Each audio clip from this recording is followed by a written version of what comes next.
Hello, Confess TV family. Welcome back to another incredible story that will leave you absolutely speechless.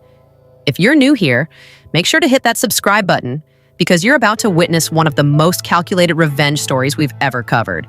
Picture this. You've been married for 20 years. You've forgiven your spouse's infidelity not once, not twice, but countless times. You've rebuilt trust from scratch, only to watch it crumble again and again.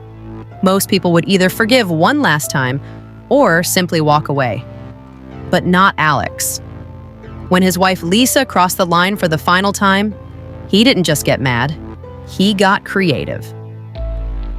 Over the course of 8 months, Alex orchestrated the most elaborate revenge plot you've ever heard. One so brilliant, so calculated, that his cheating wife literally paid for her own downfall. By the time Lisa realized what was happening, she had lost everything. Her money, her house, her dignity, and the husband she never appreciated. This is the true story of how one man turned 20 years of betrayal into the ultimate payback. And trust me, you won't see this ending coming. Let me paint you a picture of what looked like the perfect marriage. Alex, 45, worked as a software engineer for a mid-sized tech company. Reliable income, steady career, the kind of guy who never missed a mortgage payment. Lisa, 42, was a registered nurse at the local hospital. And she was good at her job. Really good. So good that she was pulling in $85,000 a year, actually out-earning Alex by about $15,000. 2 beautiful kids, Emma, 16, and Jake, 14. A colonial-style house in the suburbs worth about $700,000. 2 cars in the driveway, annual family vacations to Disney World. From the outside, they had it all, but here's what the neighbors didn't see. The first affair happened in year 3 of their marriage. A doctor at the hospital. Lisa swore it was a mistake, begged for forgiveness, promised it would never happen again. Alex, being the devoted husband, took her back. The second affair? Year 7. This time, it was a pharmaceutical representative who frequented the hospital. Same story. Tears, apologies, promises. Alex forgave her again. By year 15, Alex had stopped counting. There was the physical therapist, the hospital administrator, even a patient's son who was barely 25 years old. Each time, Lisa would come clean, usually because Alex found evidence. Each time, she'd cry and promise to change. Each time, Alex would forgive her for the kids. But here's what Lisa never understood. Forgiveness doesn't mean forgetting. And Alex? Alex had an excellent memory. The final straw came on a Tuesday evening in March 2023. Alex was helping Emma with her calculus homework when Lisa's phone buzzed on the kitchen counter. She was upstairs showering, and the message preview lit up the screen. "Can't wait to see you tomorrow night. Room 237 at the Marriott. Kevin." Kevin. Alex knew exactly who Kevin was, Lisa's new supervisor who had started at the hospital 6 months earlier. For most husbands, this would have been the moment for a confrontation, screaming, crying, maybe throwing the phone against the wall. But Alex just stared at that message for a long moment. And then he smiled. Not a happy smile, not a sad smile. The kind of cold, calculating smile that comes when someone realizes they're done playing defense. That night, after Lisa fell asleep, Alex made a decision that would change everything. He wasn't going to confront her. He wasn't going to forgive her. He wasn't going to leave her. He was going to destroy her, but not through anger or violence, through patience, through planning, through giving her exactly what she thought she wanted. Alex opened his laptop and started researching. Creating Derek took Alex 3 weeks of meticulous planning. First, the photos. Alex couldn't just use random stock images. Lisa was too smart for that. Instead, he found a fitness model from Europe who had a limited social media presence. Someone attractive enough to catch Lisa's attention, but obscure enough that she'd never reverse search the images. Then came the backstory. Derek Thompson, 35 years old, divorced, no kids. Recently moved to their city for work. CEO of a small tech startup focused on medical device software. Just close enough to Lisa's world to seem believable, but vague enough to avoid specific questions. Alex even created fake social media profiles, complete with posts dating back 2 years. Photos of Derek at coffee shops, at the gym, with friends whose faces were always conveniently cropped out. The dating profile was masterful. Just confident enough to be attractive, just vulnerable enough to seem real. Recently relocated here for work. Still figuring out this city, but loving the fresh start. Looking for someone genuine who knows what they want in life. I believe in deep conversations, spontaneous adventures, and the kind of connection that makes you forget to check your phone. Alex knew his wife better than she knew herself.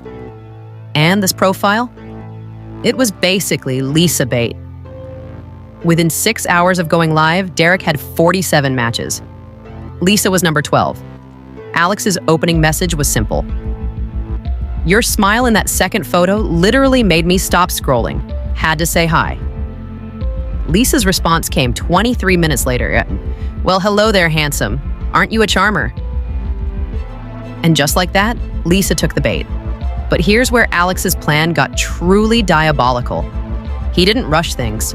He knew Lisa's patterns. She got bored with guys who were too eager, too available. So Derek was different. Derek was mysterious. Their first conversation lasted until 2 a.m., with Lisa texting from the bedroom while Alex lay right next to her, pretending to sleep, typing responses as Derek from his phone under the covers. The irony was almost too perfect. Over the next 2 months, Alex studied his wife like a scientist studying a specimen. Every complaint she had about their marriage, Derek validated. Every fantasy she shared, Derek embodied. Every emotional need Alex had apparently failed to meet, Derek fulfilled. The conversations grew deeper.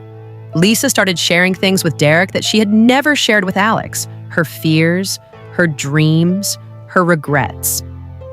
Lisa, sometimes I feel like I'm living someone else's life.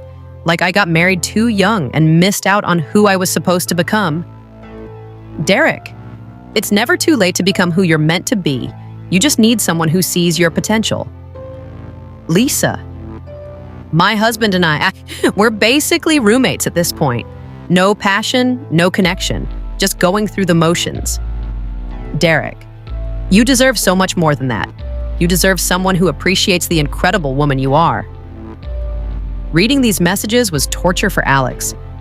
Not because Derek was lying, but because Derek was saying all the things Alex had tried to say for years. And Lisa was finally listening. But Alex pushed through the pain, because every message was evidence. Every declaration of love was ammunition. Every time Lisa said she was unhappy in her marriage, she was building Alex's case for him. Then Derek started sharing his own vulnerabilities. Derek, I've been hurt before too. My ex-wife cheated on me with my business partner, lost everything in the divorce. Had to start over from scratch. Lisa, I'm so sorry, baby. You deserve better than that. Derek, maybe we both do. Maybe we found each other for a reason. Alex almost laughed at the irony. He was literally playing both sides of his wife's affair, the betrayed husband and the sympathetic lover. The plan was working perfectly. Month 3 is when Derek's startup began having problems. Derek, I'm stressed about this investor meeting tomorrow. If this deal falls through, I might lose everything I've worked for. Lisa, what kind of deal? Derek, medical software for hospitals. It's exactly what the industry needs, but investors are being cautious after the tech market downturn. Lisa was immediately interested. As a nurse, she understood the hospital tech world. Derek's business made sense to her.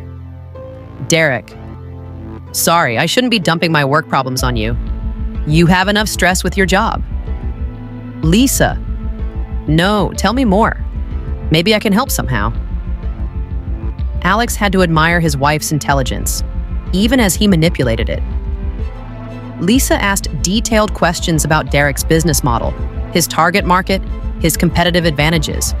She was doing due diligence, so Alex gave her exactly what she needed to hear. Derek's company was developing software to streamline hospital inventory management, reducing waste, improving efficiency, saving money. It was plausible, practical, and profitable. Derek. The pilot program at 3 hospitals showed 23% cost reduction in their supply chains. But scaling requires capital. Lisa. How much capital? Derek. The Series A round is $2.3 million. We've raised $1.8 million, but our lead investor just pulled out. Market jitters. Lisa. What happens if you can't close the gap? Derek. Honestly, I'll probably lose the company. And my house. I leveraged everything for this. That night, Lisa was quieter than usual at dinner. Alex could practically see the wheels turning in her head. 3 days later, she made her offer. Lisa, I have some savings, about $50,000. Would that help with your funding gap? Alex stared at the message for a full minute. She was actually offering him money. Derek. Lisa, I can't take your money. That's too generous. Lisa. It's not generosity. It's an investment. I believe in you, in us. Derek. Are you sure? I mean, really sure? Lisa. I've never been more sure of anything. 2 days later, Lisa transferred $50,000 from her personal savings account to a business account that Alex had set up under Derek's fake identity. Alex now had his wife's money, but he was just getting started. The first $50,000 was just the beginning. Over the next 4 months, Derek's startup faced a series of carefully crafted crises. Each one required just a little more money to solve. Equipment purchases, $25,000. Legal fees for patent protection, $18,000. Marketing budget for the product launch, $30,000. Emergency server cost when the platform crashed, $12,000. Lisa never hesitated. She liquidated her retirement account, cashed in bonds, even took out a personal loan. But Alex's masterstroke was psychological, not financial. Derek. Once we're together, really together, we should start fresh. New city, new house, somewhere we can build our life without any baggage from the past. Lisa. I'd love that. Derek. I've been looking at places in Colorado. Clean air, beautiful mountains. We could get a place with some land, maybe start that organic garden you mentioned. Lisa. That sounds perfect. Derek. The only thing is, I'd need you to be completely free to move. No ties to your old life. The suggestion was subtle but clear. Lisa needed to prepare for a clean break. Within 2 weeks, Lisa had contacted a real estate agent. The house that she and Alex had built together, the house where their children had taken their first steps, lost their first teeth, celebrated countless birthdays and Christmases, was officially on the market. Alex watched his wife prepare to abandon their entire life together for a man who didn't exist, and he felt absolutely nothing. The house sold faster than expected. 3 offers within the first week, selling for $695,000, $15,000 over asking price. Lisa could barely contain her excitement. Lisa. The closing is next Friday. We'll have the money, Derek. We can finally start our life together. Derek. I can't wait to hold you in my arms and never let you go. That same week, Lisa sat Alex down for the conversation he'd been waiting months to hear. Lisa. Alex, I want a divorce. Alex. Calmly. Okay. Lisa blinked. She'd clearly expected more of a fight. Lisa. Okay. That's it? Alex. Lisa, we both know this marriage has been over for years. If you want to make it official, let's make it official. Lisa. I thought you'd be more upset. Alex. What's the point? You've already moved on. I'm not going to stand in your way. The divorce was finalized with stunning speed. Alex agreed to joint custody of the kids, took minimal alimony, and walked away with just his car and personal belongings. To everyone watching, it looked like Lisa had won everything. The closing on the house happened on a Tuesday. By Wednesday morning, Lisa had wired the entire $695,000 to Derek's investment account. By Thursday, Derek had stopped responding to her messages. By Friday, Lisa realized she'd been completely and utterly destroyed. Justice comes in many forms. Sometimes it's swift, sometimes it's slow, but sometimes it's absolutely perfect. If this story of calculated revenge left you speechless, smash that like button and subscribe for more incredible true stories. And let me know in the comments, was Alex's revenge justified, or did he go too far? The debate starts now.